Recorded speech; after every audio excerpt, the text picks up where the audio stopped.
morning, everybody. Welcome to another episode of Tea Talk with Ro. I am your host, Ro, giving you the latest on all things analyzations in the morning time. Today, we are going to be diving back into our Gifted Kids series for Hisoka's character analysis. And for this episode in particular, I want us to dive deep into essentially how his Nen powers connect to him being a gifted kid. So this is one of those few times where we're gonna be manga slash anime heavy, but mostly manga heavy today because we are still in the childhood aspect of his character. So, I want us to talk about that with, of course, some psychological points and research that I've done because I like mixing different elements into, this research so we can have a better understanding of characters and not just characters, but maybe people who might have similar personalities. Really want to dive into what it is that makes them tick. But before I do that, my lovely listeners, I want us to dive into today's sponsorship. So I want you to go ahead and have a quick look into the sponsor, and then we'll get back to our regular scheduled programming. Happy Memorial Day! Are you looking for something easy and stress-free to eat?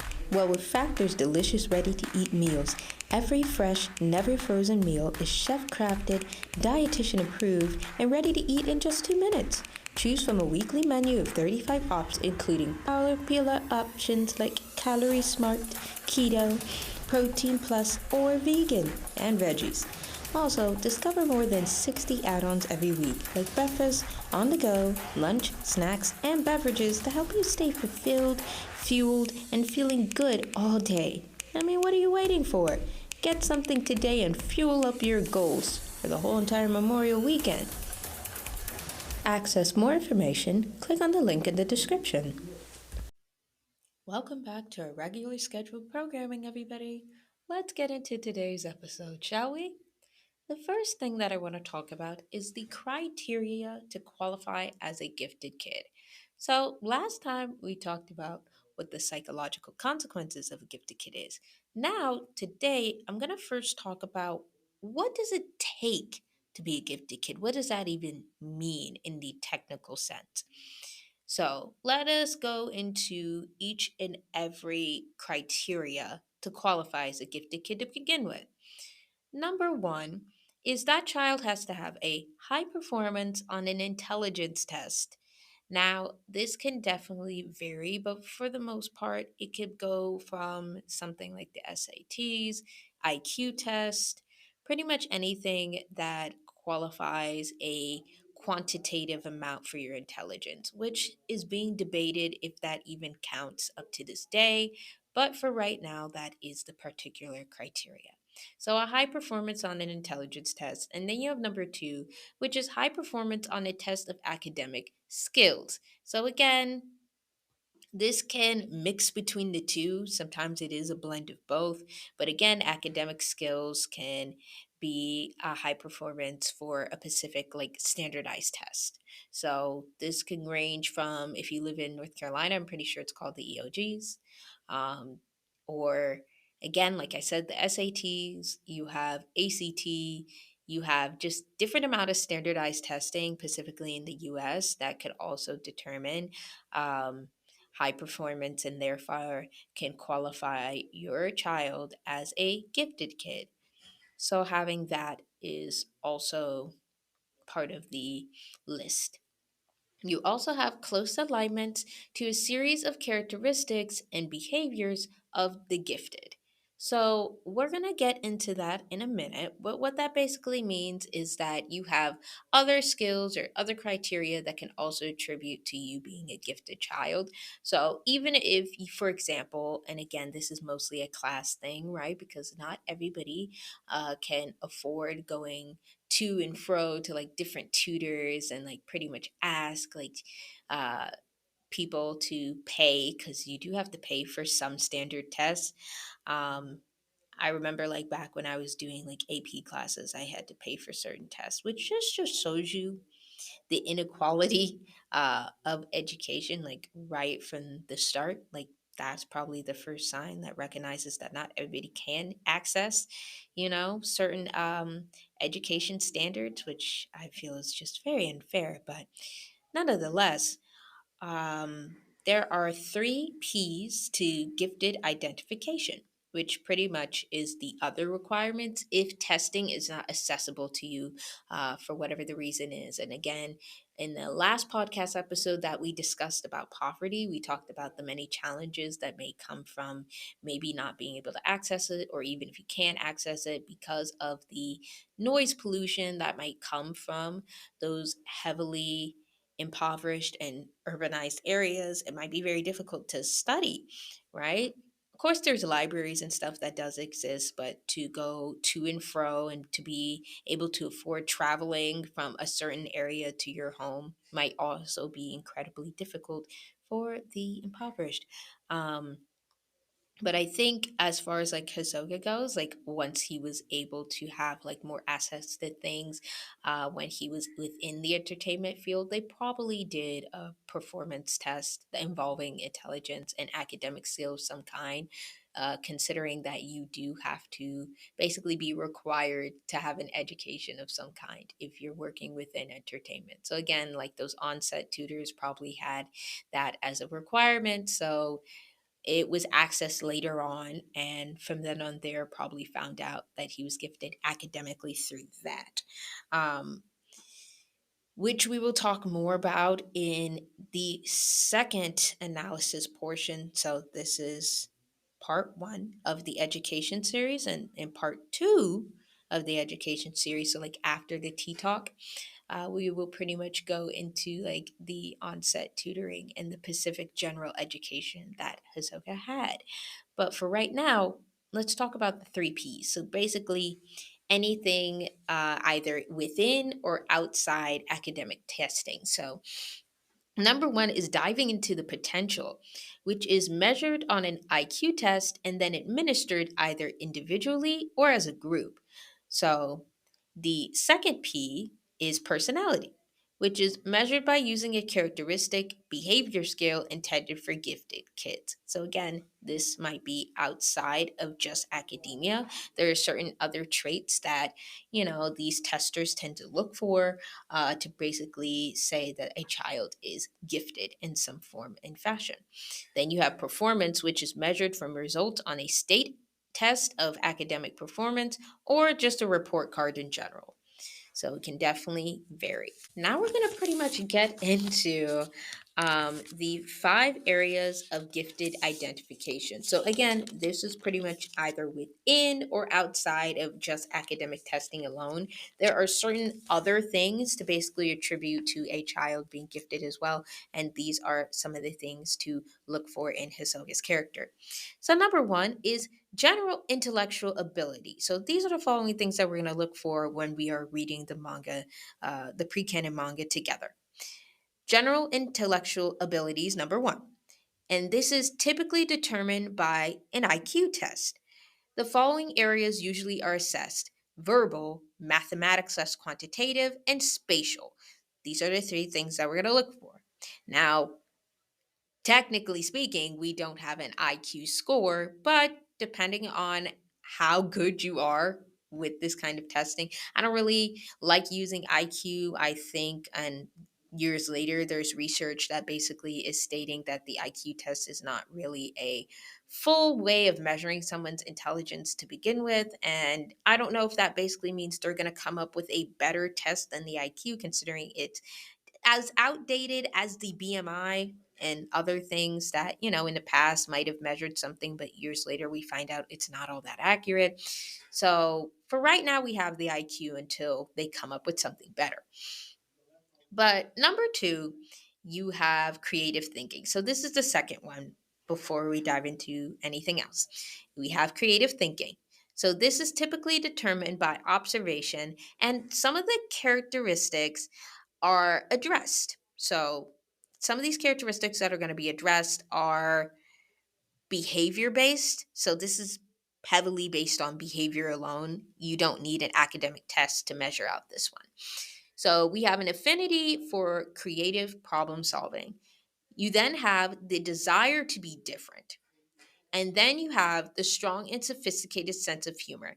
So, off of this alone, we can say that Hisoka definitely attributes to all three of these traits, starting out in his childhood already. And then it followed him into adulthood, of course. But already we do see signs of this within the pre canon. So, you're pretty much just going to reference those points the majority of the time with creative thinking. That's definitely a box that he does check off. Number three is leadership. So, typically determined by observation and characteristic behavior scale. This trait pretty much has popular or well liked by peers, and we can go off with the technicalities of him essentially being a child star and being well liked by an audience. But as far as his peers go, that is technically a no, except for like one, which again is a Baki, which I pretty much attribute her to being more like a foster sibling. But besides that, and beside his exploitative manager slash guardian, those two people aside, we don't really see him being well liked by peers, but that's mostly due to the peers jealousy more than anything else. So I will say popular off of like audience alone, but when it comes to co-workers, maybe not so much, but I do think it has little to do with him in that case. I don't think it's a him thing for this particular situation within his childhood. So, right now, it's an exception. We'll get into how that changes the older he gets, but currently, it's an exception. We have self confident, which we do see. He's more close off here. So the self confidence, I would say, doesn't start to really blossom until adulthood fully. But we do see that he's more than self assured for his own age. So we can attribute this trait to him um, of self confidence or being assured for the most part, especially dealing with certain situations at that young age. He definitely has more confidence with it. I think the first indication of proof of that is pretty much like volunteering to be somebody's understudy, like first and forehand, when one of his coworkers got injured and him pretty much volunteering to take the place. Like most kids probably would not do that, right? Most kids would probably feel somewhat insecure doing that. But you can see first and forehand just like the confidence that he had to be like, I feel strong enough and I feel capable enough to take this adult person's place in this performance. So that was the first sign, at least for me, to be like, oh, he's going to be okay. And the other first sign would be pretty much walking in to the meeting that they had about this particular situation to begin with, and pretty much having this meeting of, are you ready to perform in the first place, and him feeling self-assured and confident even within that meeting for the part within the manga in which that gets discussed. And it was just like him basically being like, yeah, I feel pretty self assured and pretty okay performing, like just in general. Like, I feel like I'm ready. Um, while the adults around him were like, I'm not sure. I don't feel like he's ready. He was just like, no, I'm definitely ready. So I feel like that was an indication of self confidence as well. Organization, this can vary. I would say, at least here within the pre canon, we do see a sense of organization of maybe scheduling, even though it's heavily controlled by other people, as we talked about in the child entertainment section. So this does vary. I would say maybe organization of practice time, maybe organization of maybe certain notes behind the scenes. It depends on your definition or what kind of organization you're willing to consider. I will say with organization, it's more of a 50-50 as far as that goes. But basically having other people's plans or basically guiding, their people in a certain way and making sure that if you are the lead role in a performance, that everybody else pretty much stays within their role and within their registry to make sure that performance is pretty much looks like everything is fine. And again, the sabotage situation that happened, pretty much readjusting to make sure that it doesn't look like a sabotage that is a part of the show. It does require a heavy amount of organization skills to do that. So I can definitely see how this particular trait attributes, just maybe not in the traditional fashion. Then you have fluent and concise self expression. We do tend to see this a lot for him, especially in moments of performance. Um, I would say that the self expression comes out again through the performance that he has, so maybe more so through the art forms rather than him talking to other people. We tend to see this somewhat less, at least with the concise self expression. Again, he does tend to be more so closed off in general, just a lot more during childhood than you could say like adulthood, but there's certain moments of closed offness even within adulthood. But fluency, he is very proficient in languages of all kinds, I would say. He's just proficient in speaking. Uh, when he does speak within the pre-canon manga, you can clearly understand him. There's no indication of stuttering or any moments of messing up in a particular way of make sentence formatting, I would say. So as far as that goes, fluency, not only is it very clear, I would say it's probably pretty advanced for his age when he does talk. We see this a lot more in his conversations with Maritno, more so than anything else. But the fluency is there, ladies, gentlemen, MBs alike. The fluency is there. So let us continue on with part four. So now this is part four, which is specific academic ability. And these are the following traits within that. So determined by test scores on district and state achievement tests. Now, again, this is probably more so to do with his onset tutors kind of thing, because probably did not access that at a younger age when he was with his mom. And again, this is mostly due to it being a class issue. A lot of things involving testing cost money, and I speak from experience. So maybe not being able to access that until he was with Maritno, and he was able to pretty much access more of these, academic things. Like maybe his mother back then, before all this happened, before she passed, before him being homeless, he pretty much was able to access maybe a couple of books. Maybe there were other adults within the village area that he most likely lived in within his childhood, which gave him like smaller access to information. And of course, speaking of access to information, whatever the equivalent they had to like PBS, because that was also a thing for impoverished children in order to gain education, they pretty much had that TV program as well. So whatever version of PBS they probably had. I don't know what the Hunter version of PBS would be. You can make up in your head what the letters would be for them because their world is our world, but different.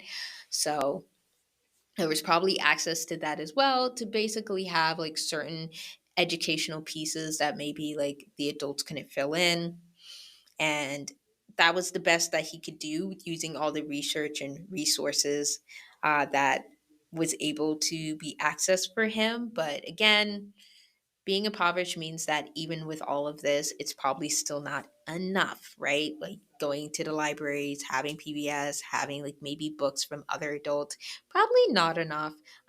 Maybe enough to like catch up, but obviously not enough for his predetermined intelligence level, which is again advanced for his age. So he definitely would need more of a challenge. And that pretty much is where, again, the onset tutors that would probably be with him on set later when he works with Maritno comes into play. So this definitely would make sure that he has more access to that kind of resource. Now, considered an excellent student is number two. So, after all of that, we then have being considered an excellent student to begin with in at least one academic area. In my humble opinion, I think the area that he is the most proficient in, besides literacy, we do see that with him. He does have a high proficiency in literacy, in my opinion.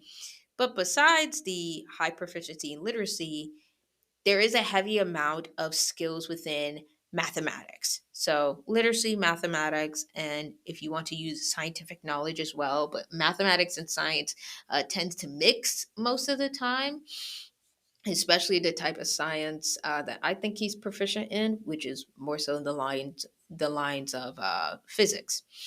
So, off of that alone, like being more so proficient in the science of physics that involves a heavy amount of math to begin with. So I do believe the heavy proficiency is within math as a skill. If we're talking just pure academia alone. Then you have number three, which is considered a high performing student in school. Again, he does not have traditional school, so we're gonna go based off of like onset tutoring education. So basically, depending on them and how they see him, um, depending on how many tutors he has, but off of Meritno alone, if we're going to use like NEN tutoring included, we do see high performing and we do see proficiency within his skills. And we do see him pretty much being a very quick learner on top of that. So I think off of this information alone, we could pretty much say that he is a high determining and high performing student, just in general. Then you have number five, which is visual and performing arts. This is often determined by portfolio or auditions, which is significantly accomplished in one or more of the designated areas: visual arts, drama, music, and or dance. Considering that he was mostly in the circus and entertainment troupe for acrobatic skills, dancing, and the start of him being a magician during this time, that we could say for the most part the skills that he's most proficient in when it comes to the arts is drama and or dance. That is where the proficiency lies. Maybe music too, but we don't see music as much, so it's not really that strong of a determination. What we really see is drama and dance, but sometimes you do need skills within music. I just think it's for him to a lesser degree than the drama and dance portion. So that pretty much is all of the criteria that we are going to be looking for when we are doing this manga breakdown for the pre-canon manga, which I will also link down below within this podcast's description so you guys can pretty much follow through with me, because again, I don't want you guys to be lost. I want you to read along with me and to be able to understand this character fully. So, the pre canon will be linked down below in this specific podcast so you can follow through this manga breakdown. All right, in part two, we are going to be talking about the manga connections. So, I want you to access the manga first, and then once you do, we're pretty much going to be breaking down what I determine his gifted kid skills later within this whole entire analyzation. I will see you guys for part two. We are going to take a very quick break first.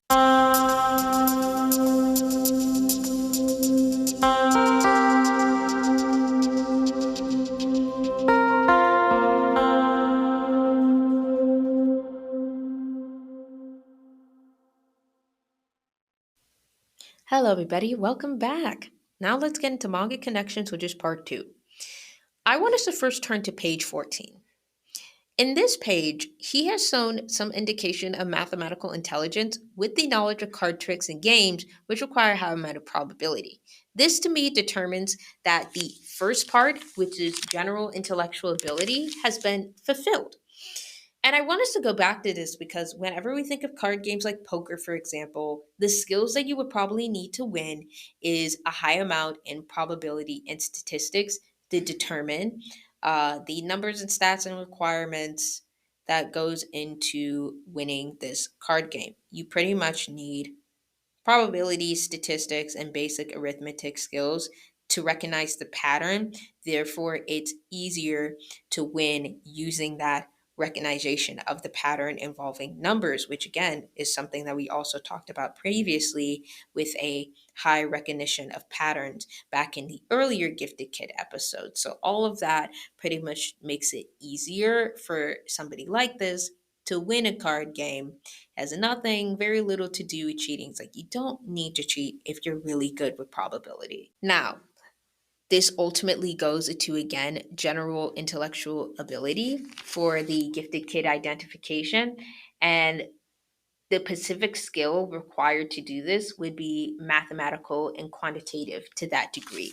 So it definitely goes back into number one, and we can check that off our box for gifted kid identification. So part one has been very much so fulfilled off of his knowledge of card games alone. Definitely not a traditional way of seeing it, but I definitely see it in that way. So we're now going to go into page 20. So before we get into anything else, I first want to define what word I'm talking about. And that specific word is spatial intelligence. So let's get into spatial intelligence before I talk further for the second determination of him being a gifted kid. Spatial intelligence is one of researcher Howard Gardner's 9 multiple intelligence. The word spatial comes from the Latin word spatum, meaning occupying space. A teacher may logically conclude that this kind of intelligence involves how well a student may process information that is presented visually in one or more dimensions. This particular intelligence includes the ability to visualize objects and rotate, transform, and manipulate them. Spatial intelligence is a foundational intelligence upon which many of the other 8 intelligences rely and interact. Engineers, scientists, architects, and artists alike are all among those of Gardner sees as having high spatial intelligence. Now, considering particularly for Hisoka that he has higher intellectual abilities when it comes to mathematics, I would say literacy, as well as artistic measures, him having a high amount of spatial intelligence does not surprise me. And we are going to see firsthand what that is essentially like. So, this is basically the ability to visualize, be able to recognize that visualization, not only be able to remember it to a certain degree, but to be able to implant that information and basically place that information for other things.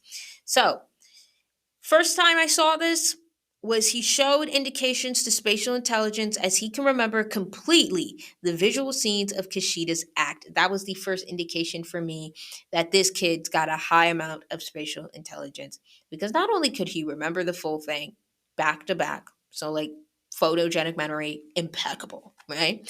But also, not only he could do that, he could pretty much go ball for ball, track for track, record for record on what exactly it is and be able to spice it up so it can fit his own particular style, right? They completely visualize everything. Like once he sees something, memory complete. That is essentially what spatial intelligence is in simple measure. It's like memory complete. I see it, I remember it.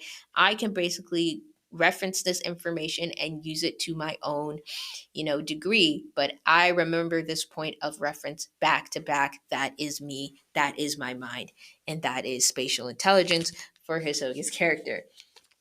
Let us continue on to the next part, which we are now going to turn the page to page 23 and 24.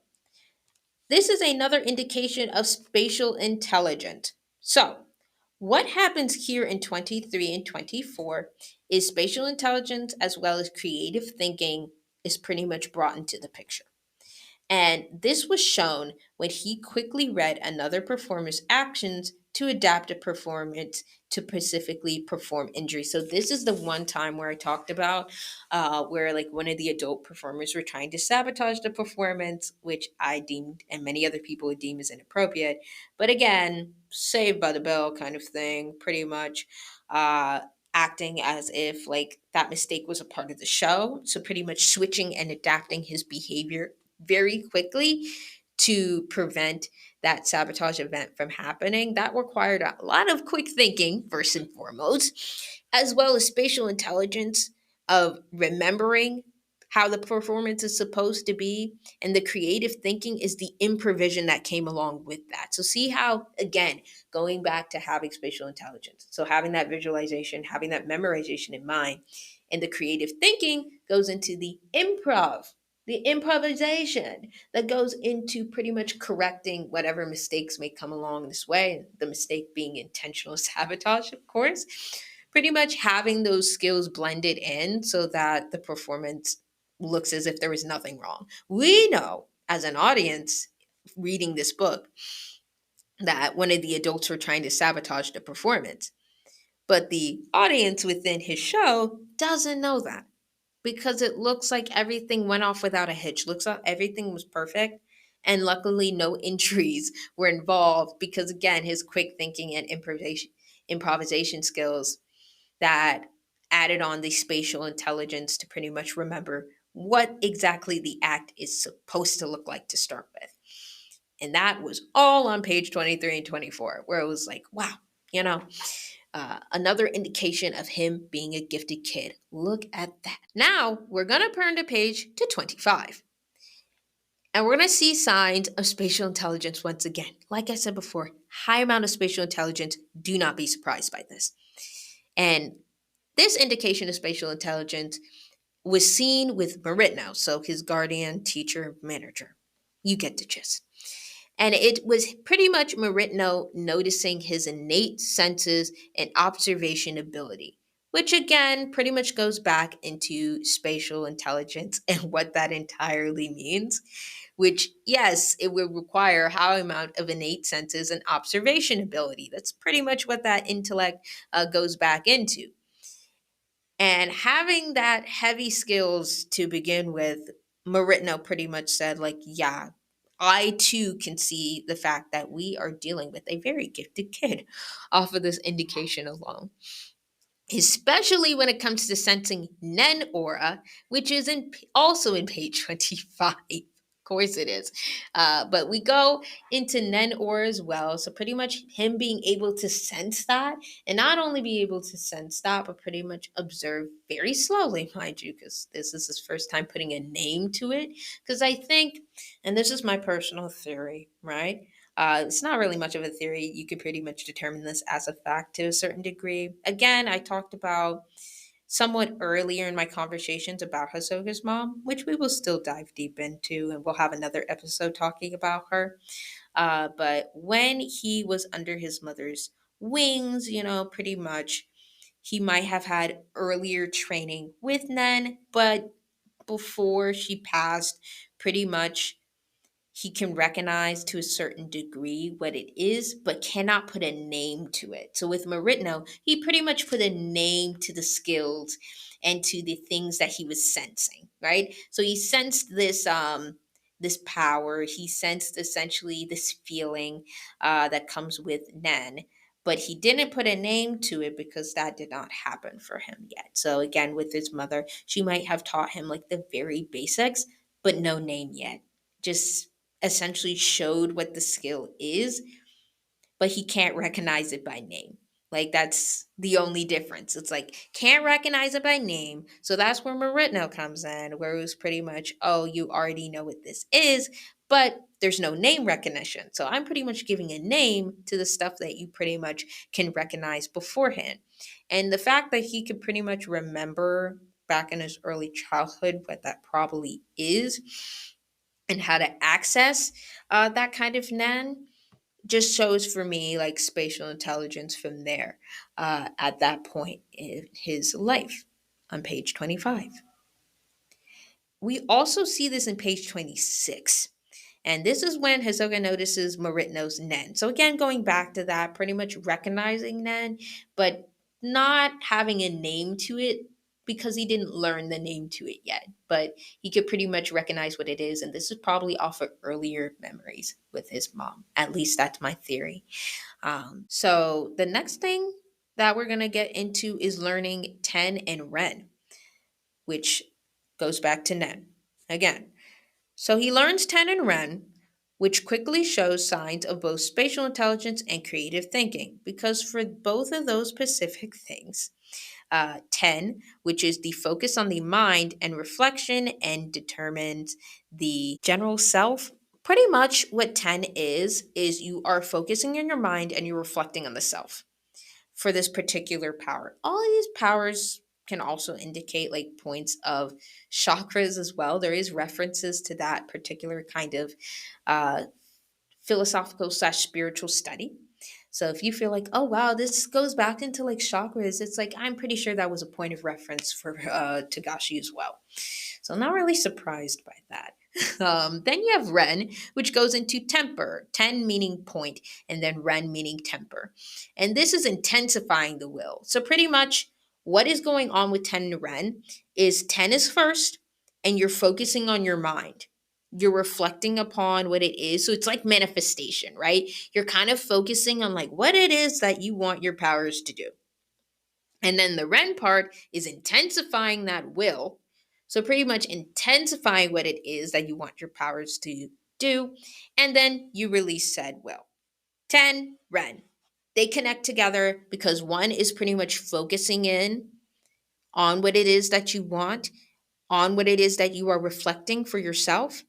And then Ren is pretty much intensifying it, aka the temper part, right? Because this all has to connect with your emotions and you balancing your emotional self as well, and pretty much having that form into an aura and having that form within your powers. At least that's how, in particular, one of the many ways that Nen works. It's a lot of stuff involving your mind, which that goes for powers in general. Like a lot of times when it comes to powers, it connects with the person's emotional and mental state. So Ten and Ren, he learns that quickly. He learns how to focus on the mind. He learns upon reflection. He learns how to intensify will, which again requires both spatial intelligence and creative thinking. Creative thinking is pretty much going in your head, determining it is what you want, which requires a high amount of imagination. And then the spatial part is not only having a visual point of reference, but being able to process that information and present it visually using Ren. See how it all connects together? It's all piece by piece. Then, after that, he showed signs of inducative learning during Nen training at page 33. So, inducative learning is pretty much adding on to the spatial element, but inducative learning, which we I think referenced all the way back to another portion of this T Talk series. So I'm not going to go into deep detail of inducative learning. Probably go back to that episode, which I think is part 2, to determine what it is that I mean. But he does show again signs of inductive learning during Nen training, which is pretty much self taught a lot of the times for inducative. You want to learn specifically um, how it's done. And there's like inductive learning, inductive reasoning, and he pretty much uses that and implements that. But, I'm not going to be somebody who's going to leave you hanging. I was just joking, but you still can go back to like part 2, where I did talk about this method in more detail. But to put it into simple summary, inductive learning is also known as discovery learning. And this is pretty much a process where learners discover rules by observing examples. That's pretty much it. So yeah, he uses this during his Nen training a whole lot, especially in page 33. So let's go into the whole entire pre-canon. So whole time, what it is that we observe as an audience is that we could also show him being self-confident the whole time. But again, it does bounce between like self-confidence and him basically conserving himself away from other people. So it's like a 50-50 with that. I wouldn't say 100% for the self-confidence portion, because he again is closed off naturally. So contrary to like him performing on stage and all that other stuff. And we'll talk about this in more detail, but there's the persona self that he shows on stage, and then there's just him where he's naturally more of a closed off person. So self-confident to a degree, I would say. But especially in page 40, where he fights like a mysterious male figure, right? So it's like we're getting into a whole serial killer aspect. And it's like there's a town serial killer. Pretty much him and Abaki bunk into this one guy, which can be determined as like the town serial killer. And he was like mysterious and he had like this weird blank face. And the first thing that this kid did, first and foremost, is pretty much like kind of defend his foster sibling. Abaki just straight up fought this bigger, older adult man that might kill them. You know what? Yeah, I'm just gonna fight him now. Like, that's just something that he did. I was just sitting there reading that Pacific point in the manga, and I was like, wow, that takes some confidence. Rarely see kids doing that, but there is, I think, another news story in real life. So in our world, where sometimes this happens. I think there's this one kid that had like this house intruder. So there was somebody intruding upon like his home, and I think that kid. I don't remember exactly how, but pretty much like that kid fought him off. These children, man, there's something else. They fought him off, which indicates clear signs of leadership because it takes a lot of guts to do that, right? To pretty much maybe internally, like feeling some kind of fear, but like showing none of that. And not only showing none of that, pretty much going hand to hand with a grown adult. Such confidence.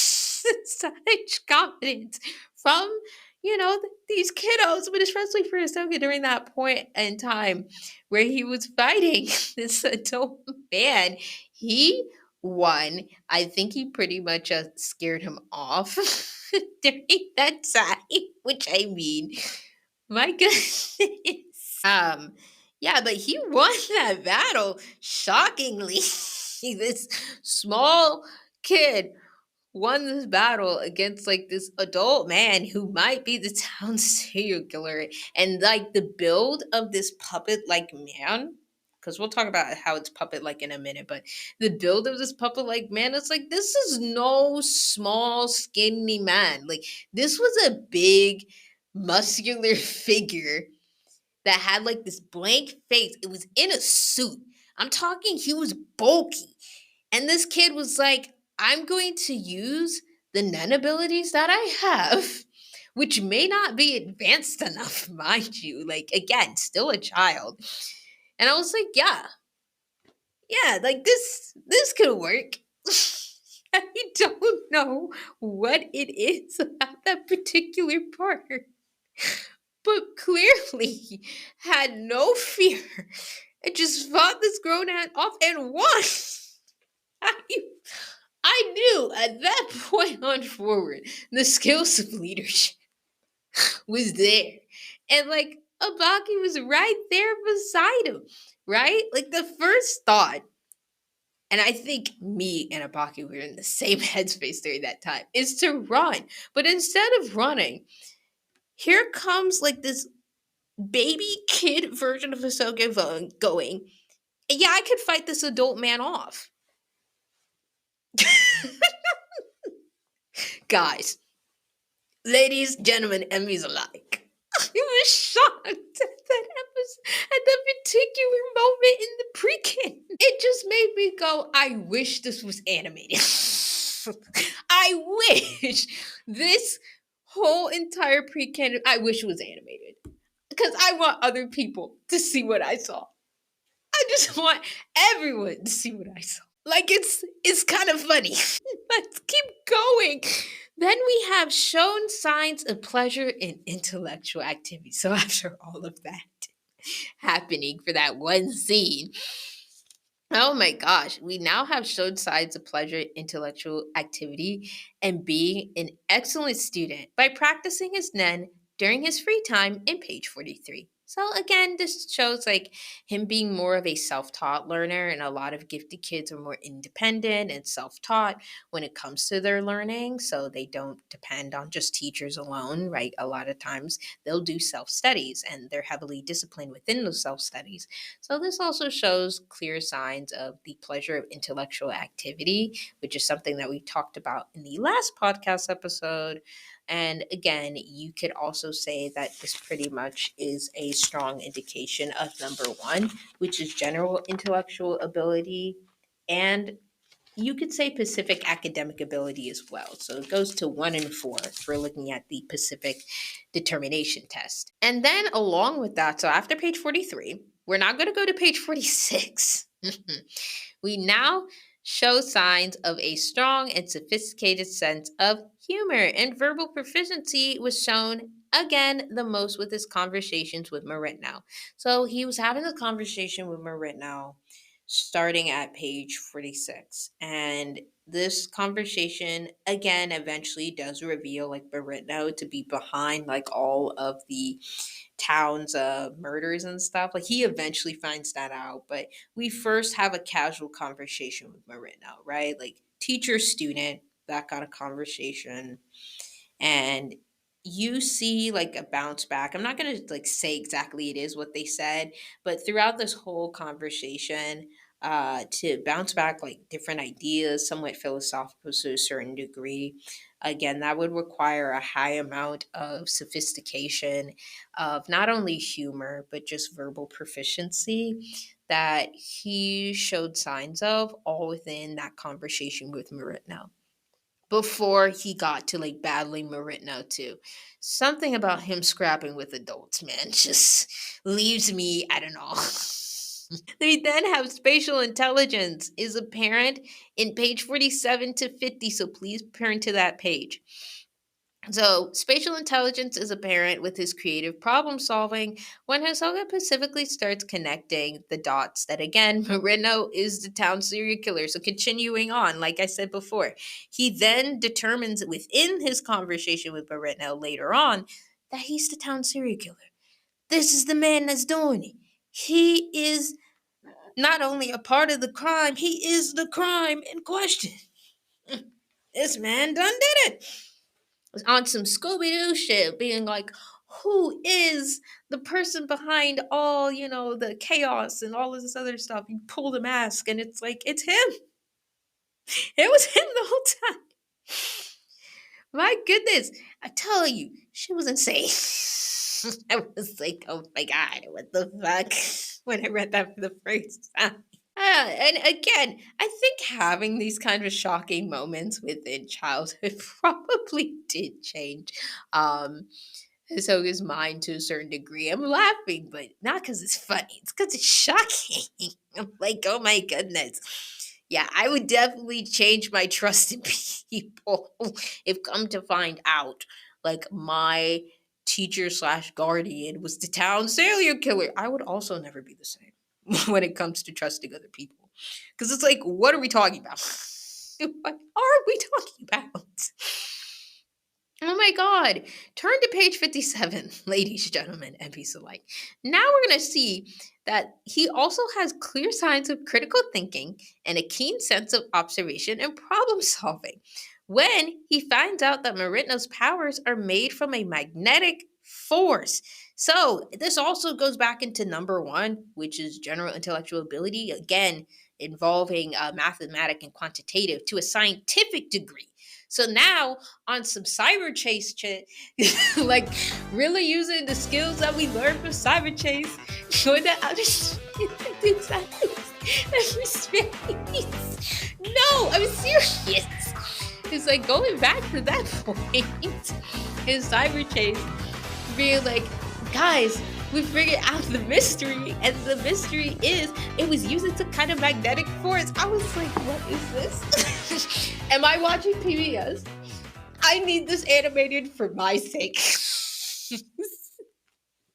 Like, somebody get on it. Please. I need this animated for my kid. It was on some cyber chase shit. I'm like, what am I reading? But he used those skills to figure out that Marino's powers were made from a magnetic force. To even me saying it, I'm just sitting here being like, this is a PBS Kids program. Like, what is happening? Then we have creative thinking at page 63. It keeps getting better, everybody. And problem solving. It was shown when Hisoka found a way to essentially defeat Marino. So then after him finding out and all this other stuff, he then found out a specific thing to defeat Marino. And from there, this is also an indication that this part of his life is ending. So, like, after pretty much having your teacher disappear, be killed, it's really was left up to question of whether Marino actually died or not. The theory or the assumption going based off of what we have as an information for the audience is that he did die. But, you know, the way that he died made me think, did he die or did he just slinker around? I don't know if he's alive anymore, like at all. But if he didn't die in that particular moment, I would be, first of all, shocked again. I would be like, what the heck? But I wouldn't really be surprised if he ran off somehow, like after being defeated from Hisoka in that particular moment in page 63. It's really 50-50. Where did Marina go? It's on some Where's Waldo type shit. Like, where did he go? Answers, I don't know. But yeah, that was everything involving like signs within the manga that indicated him being a gifted kid. Wow, guys, we had a lot of fun for this particular episode because, again, it was a lot of going back to the book as a point of reference.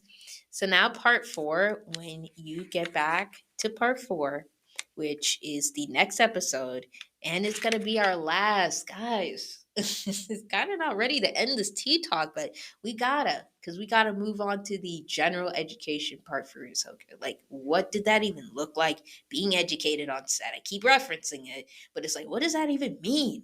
So that is what the next analysis portion is going to be. But for this tea talk, we're going to end it on part four. And part four is pretty much how does Hisoka handle his Nen throughout his childhood. So it's just Nen alone for part four. So we're going to basically talk more about his Nen powers, but in a more so of a general sense. Because part three was based on manga references. Now part four is pretty much seeing what that was like in general. Like, how did he handle his Nen throughout his childhood? Like, what did that look like? What are some theories, some assumptions that we can make based off of what we have seen and what we've even said here today in this episode? So I want us to do that. And I want us to, cry and celebrate the fact that we ended this Tea Talk series on a good note, guys. Like, this was a really good analyzation for all of us. Alrighty. I'll see you guys in part four. And for now, you guys have a great morning, day, evening, whatever time you're listening / watching this. And I will see you guys next time.